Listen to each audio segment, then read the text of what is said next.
Bueno, esta clase sobre el sistema nervioso para los alumnos de psicología educativa de terciario bufano, lo vamos a dar justamente haciendo referencia a lo que es el cuerpo en sí mismo. Eh, Acá entonces lo que vamos a destacar, por así decirlo, eh, en cuanto al sistema nervioso, porque vamos a decir que es la función por excelencia, digamos, ¿sí? A nivel corporal en el ser humano, donde tiene las operaciones más importantes, ¿sí? Donde radican las operaciones más importantes. Por lo tanto, para describir, digamos, las acciones del cuerpo, nos vamos a limitar a hablar del sistema nervioso, básicamente, ¿sí? Bueno, un sistema nervioso entonces que lo vamos a dividir en la división clásica. Se pueden encontrar otro tipo de divisiones en otros manuales, pero lo clásico es esto, digamos, ¿sí? En tres partes, donde tenemos por un lado el sistema nervioso central, que va a constar de la médula espinal y el cerebro, o el encéfalo, como dice ahí, el cerebelo, que es también una estructura, se puede incluir, también está incluido dentro del cráneo, ¿sí? Por así decirlo, pero bueno, algunos se puede poner también así como aparte, que es una estructura, el cerebelo, que está implicada, digamos, en el tono muscular, en los movimientos, la coordinación, eh, y está justamente atrás, digamos, de la cabeza. Eh, por otro lado, el sistema nervioso periférico. Entonces, en el central decíamos cerebro y médula espinal, digamos, como lo más importante o más destacado. En el periférico vamos a encontrar, dice, nervios que inervan músculos y órganos, es decir, todo lo que está por de fuera de la médula espinal y del cerebro lo vamos a considerar como sistema nervioso periférico, quiere decir que viene de la periferia, músculos de los brazos, todos los nervios, o sea, no nervios en realidad, sería todas los órganos, músculos de las piernas, de los pies, de todo el resto del cuerpo, del tronco. Todo eso, digamos, pertenece, lo vamos a englobar dentro del sistema nervioso periférico. Y por último vamos a tener un sistema que en realidad no lo vamos a meter ni en lo central ni en lo periférico, sino que vamos a decir que pertenece a ambos, ¿sí? O está anatómicamente, podríamos decir que hay partes en ambos lados, en el central y en el periférico, que es el sistema nervioso autónomo, donde dice allá abajo control involuntario. Cuando hablamos de control involuntario, justamente se llama autónomo porque se autocontrola, ¿sí? Se autorregula, no necesita de que nosotros podamos participemos de alguna manera conscientemente en su uso o en su activación, sino que se activa solo. Bien, después lo vamos a desglosar un poquito. El sistema nervioso central, entonces, decíamos, como parte de esto, como pertenece a las funciones de la vida animal, ¿sí? Es decir, que los animales, por eso justamente van a compartir en muchas de estas funciones, los animales con sistemas nerviosos por ahí más desarrollados, como un perro, un simio, eh, un ratón, ¿sí? Son animales que se asemejan mucho a la estructura y al funcionamiento del sistema nervioso. De hecho, por eso son muchas veces utilizados en experimentos para trabajar, porque por la similitud, digamos, anatómica que tienen con el del ser humano. Entonces decimos que pertenece a estas funciones de la vida animal, donde se realizan o son... El sistema nervioso central va a ser como un centro integrador, ¿sí? De todas las operaciones que vienen, o todas las percepciones o sensaciones, mejor dicho, que tenemos que vienen del medio. El sistema nervioso las va a procesar y va a ser como un gran procesador de esa información para elaborar distintas respuestas en torno a distintas situaciones por ahí más conscientes y situaciones por ahí más inconscientes, ¿sí? El periférico, que decíamos que está compuesto de todos estos nervios o neuronas que inervan los músculos y otros órganos. Y después tenemos el sistema nervioso autónomo, que se ocupa primordialmente, dice, de la vida vegetativa, es decir, que se divide en sistema nervioso simpático parasimpático. Para eso vamos a decir que, ¿por qué esta división? Justamente porque el sistema nervioso simpático va a ser el sistema que nos prepara para la acción. Dice, media la respuesta de estrés hormonal, las conductas de lucha y de huida, aumenta la frecuencia cardíaca, o sea, va a producir en el ser humano todas estas acciones cuando nos encontramos con distintos estímulos que nos amenazan, ¿sí? Con distintos estímulos amenazantes, se activa este sistema, el sistema nervioso simpático, autónomo simpático, por el mismo hecho de esa percepción que tenemos. Si, por ejemplo, si viene una persona y nos asalta, si estoy en la calle y me ladra un perro, ¿sí? Responde, digamos, automáticamente a eso y produce ciertas modificaciones, como vemos ahí, aumenta la frecuencia cardíaca, va a aumentar niveles de cortisol, por ejemplo, en el cuerpo, distintas sustancias, etc. Bien, después vamos a ver que el parasimpático va a hacer todo lo contrario, es el responsable de la regulación de órganos internos, del descanso, de la digestión, de la actividad que ocurre cuando el cuerpo, digamos, está en reposo. Entonces uno lo vamos a relacionar el simpático con todo lo que es la lucha, el enfrentamiento, la confrontación, la huida, es decir, la acción, y el otro lo vamos a relacionar con el reposo, el sueño, la digestión, digamos, con el descanso, básicamente. Ahí tenemos como en el gráfico lo explica, cómo se van autorregulando los dos. ¿Por qué? Porque cuando entra en acción el sistema nervioso simpático por un estímulo amenazante, una vez que esto cesa o pasa, entra en juego o se activa el sistema nervioso parasimpático tratando de inhibirlo a ¿sí? Y volverlo a un estado de homeostasis, que se llama un estado de equilibrio, ¿sí? Buscando ese estado de equilibrio. De esta manera logramos un balance y nos proporciona justamente que el sistema nervioso simpático no se dispare solo. Cuando falla por ahí esto, justamente nos encontramos hablando a nivel físico de lo que diríamos los que tienen que ver con los trastornos de ansiedad, por ejemplo el ataque de pánico, la fobia, son respuestas, ¿sí? Del sistema nervioso simpático que se dispara, digamos, ante estímulos que no son amenazantes, ¿sí? O incluso en momentos donde no corresponde, digamos, la activación. Y el sistema nervioso parasimpático no lo puede inhibir, digamos, ¿sí? O frenar. Bueno, porque está compuesto el sistema nervioso por neuronas, ¿sí? Básicamente son las células por las que se compone el sistema nervioso, aparte de otras más, pero bueno, básicamente las neuronas son las importantes. Vamos a decir que cada neurona se compone de una unidad de materia viva llamada protoplasma que contiene el núcleo celular. Es decir que es una célula como cualquier otra en cuanto a las partes, digamos, que tiene interiormente. Tiene un ribosoma, tiene un protoplasma, tiene un aparato de Golgi, tiene todas las partes de la célula que podemos ver en cualquier tipo de célula. La diferencia, va a radicar en que son células, como dice ahí, especializadas en la excitación y conducción de los impulsos. Así entonces, de esta manera,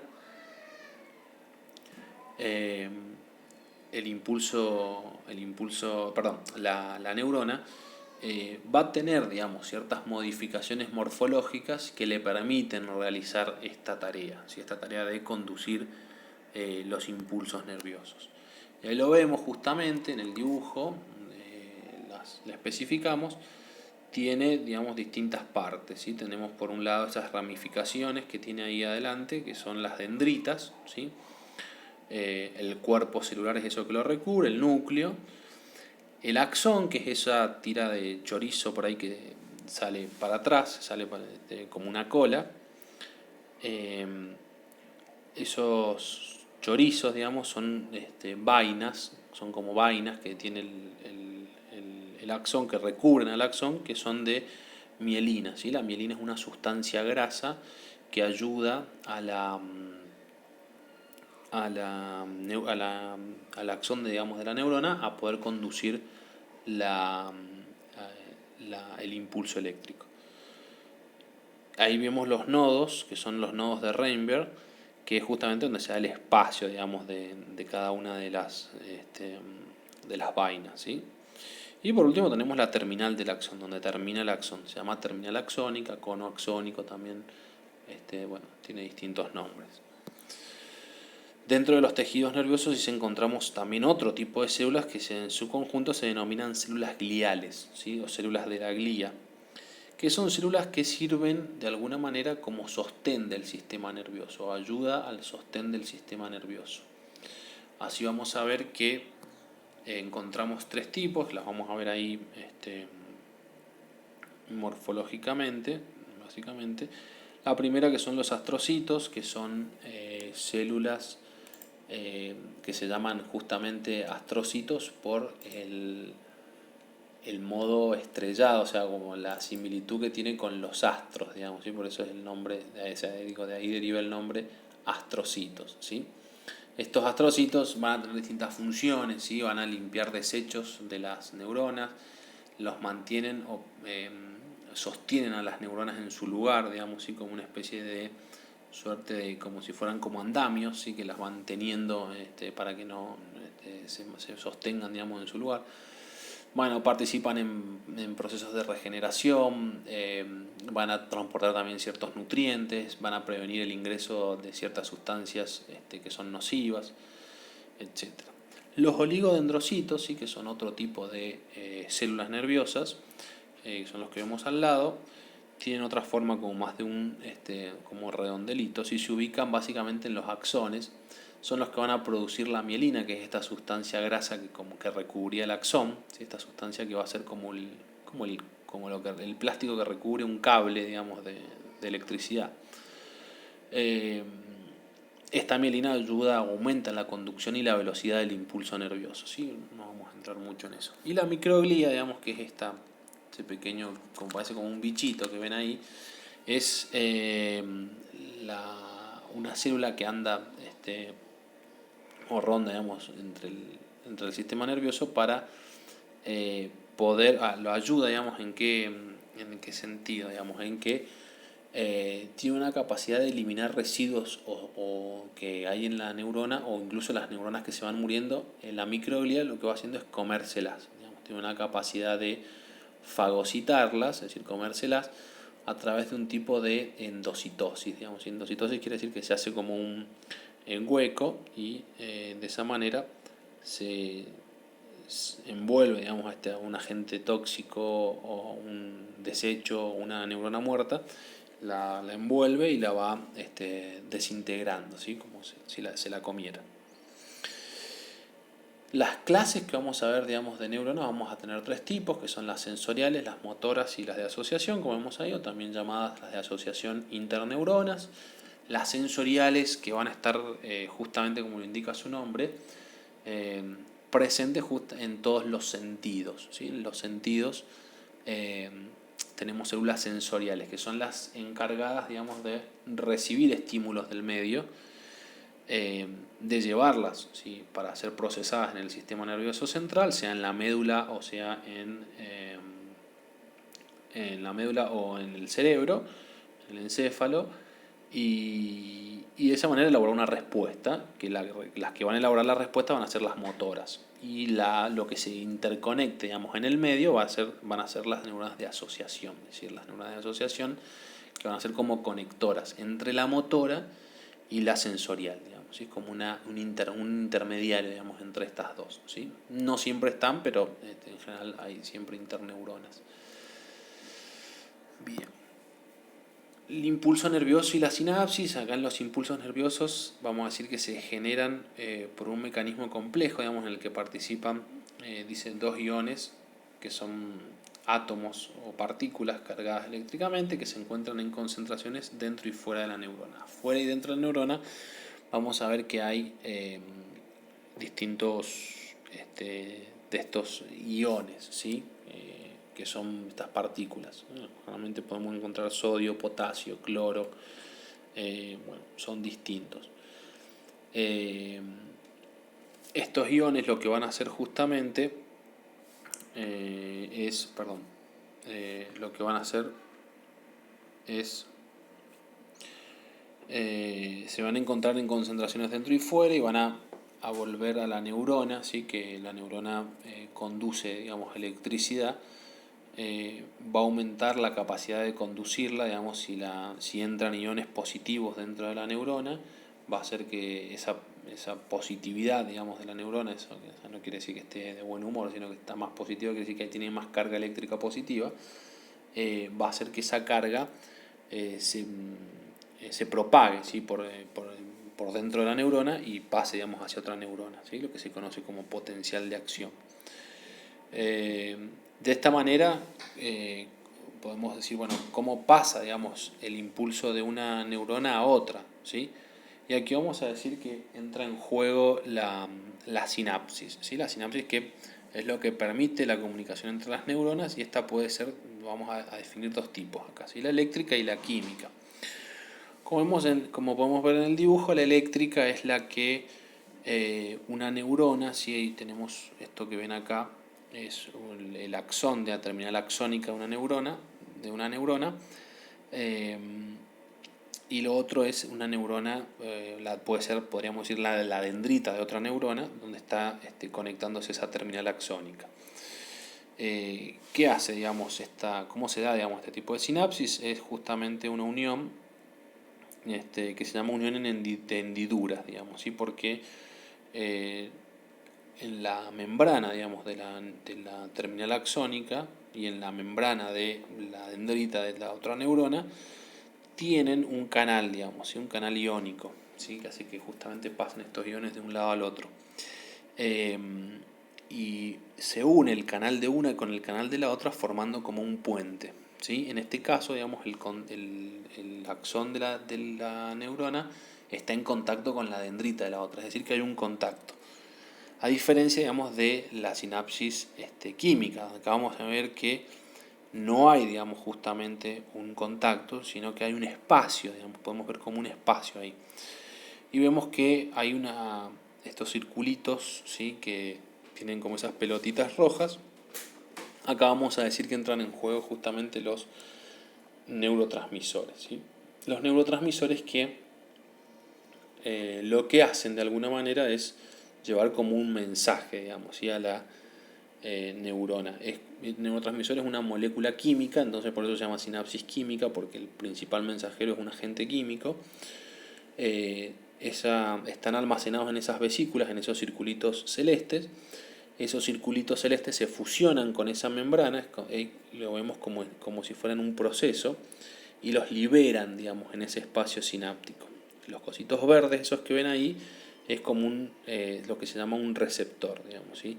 Esos receptores están preparados para justamente recibir esos neurotransmisores. ¿Y cómo los reciben? Como si fuera al estilo, digamos, de una llave y una cerradura, digamos. Y está preparado ese ese receptor para ese tipo de neurotransmisor, ¿sí? Y eso hace que se propague, digamos, el mensaje. Bien, bueno, si quisiéramos hacer una lista de todo lo que hacemos en el día, tendríamos una lista bastante larga, y eso, digamos, sin pensar, digamos, en las cosas que hacemos y si no requieren pensar en ellas. Así, de esta manera podemos dividir cómo se organiza, digamos, las neuronas del sistema nervioso. Vamos a dividirlo en dos partes: en la sustancia gris, que es donde se van a concentrar los cuerpos neuronales y los axones amielínicos, axones que no están cubiertos con esta mielina, y la sustancia blanca, donde se concentran los axones que están cubiertos de mielina. Ahí lo vamos a ver después, bueno, los núcleos y la corteza cerebral, pero ahí lo vamos a ver en un dibujo explicado. La sustancia blanca es eso blanco que vemos ahí, y todo lo gris, digamos, es lo más oscuro, digamos, va a ser toda la sustancia gris, los núcleos grises de la base, etc. Esa es una manera de verlo. Otra manera, vamos a verlo también porque podamos dividirlo en hemisferios, ¿sí? Mientras que el hemisferio izquierdo va a recibir, esto también es importante, es un principio bastante importante, que es que el hemisferio izquierdo recibe información y controla la mitad derecha, y el hemisferio derecho controla y recibe información de la mitad izquierda. ¿Qué quiere decir esto? Que la información en algún momento se cruza y se interpreta, digamos, en el hemisferio contralateral, digamos, ¿sí? Es decir, que todo lo que yo haga con mi mano derecha lo voy a procesar en mi hemisferio izquierdo, ¿sí? O está entrando en juego mi hemisferio izquierdo, digamos, para procesar esa información y viceversa. Bueno, ahí tenemos algunas funciones que realizan, digamos, los distintos hemisferios. Esto más o menos es así. Hay igual varios avances demuestran que están muy interconectados los hemisferios y trabajan muy en conjunto, por lo tanto puede variar, digamos, esto, pero es una manera de verlo, como dice ahí. Hemisferio izquierdo, lenguaje hablado, lenguaje escrito, habilidades musicales. En el hemisferio derecho, ubicación espacial, habilidades musicales acá, habilidades artísticas, imaginación, carga emocional, etc. Otra manera de dividirlo es en los lóbulos, ¿sí? Los lóbulos que vamos a poner 4 lóbulos, ¿sí? Fundamentales, que son el lóbulo frontal, que es el que justamente va desde la frente al medio de la cabeza. Ahí nos divide justamente lo que se llama esa cisura central, porque el cerebro está compuesto por estas cisuras y circunvoluciones, ¿sí? Esa cisura central se llama cisura de Rolando, es la que básicamente divide la cabeza por la mitad casi. Y la cisura medial, que es la que está ahí entre el lóbulo temporal y el frontal, se llama cisura de Silvio, digamos, ¿sí? Son las dos cisuras centrales, las dos cisuras más grandes, digamos, que tiene el cerebro. Y básicamente la que nos da también un poco al pie a la división de los lóbulos. Entonces el lóbulo frontal, decíamos, de la frente a la mitad de la cabeza, lo que sigue es parietal y bien atrás el lóbulo occipital. Y por el costado tenemos el lóbulo temporal. También, digamos, cada lóbulo va a tener, digamos, distintas áreas asignadas, que es otra manera de dividir el cerebro, que son las áreas. ¿Qué quiere decir las áreas? Que de alguna manera el cerebro lo podemos organizar en distintas, dentro de los hemisferios por distintas áreas, en donde vamos a ver que en la parte frontal vamos a encontrar digamos, lo que tiene que ver con la parte motora, ¿sí? del sujeto. En la parte parietal vamos a encontrar más los somatos sensitivos, donde vamos a encontrar por ahí el centro procesa, digamos, por así decirlo, todo lo que tiene que ver con el sentido del tacto, ¿sí? La temperatura, el dolor, la presión, digamos, que puedo hacer yo sobre un objeto, que siento, digamos, en el cuerpo. Bueno, ahí tenemos otras áreas, por ejemplo el área del sabor, que está ahí casi en lo temporal. Las áreas del lenguaje, digamos, ¿sí? Tenemos un sector cognitivo lingüístico que se llama área de Wernicke y área motriz del lenguaje, que es el área de Broca. Es decir, uno, que es el de Wernicke, va a ser el que tiene más el sector de la comprensión, digamos, del lenguaje, y el de Broca va a ser el que tiene que ver con lo motriz, es decir, con el movimiento que yo debo realizar justamente para poder hablar, ¿sí? Justamente está ubicado casi en el lóbulo lo podríamos englobar dentro casi del lóbulo frontal, frontotemporal, y justamente te involucra acciones de movimiento. Bueno, área de asociación auditiva tenemos ahí también, y la parte occipital, que tiene que ver con todo lo que es la corteza visual, digamos, y con lo que yo puedo, lo que veo, digamos, se procesa de alguna manera en ese lugar. Bueno, bastante rápido. Esto básicamente es una descripción del sistema nervioso. Después lo vamos a seguir usando para otras partes.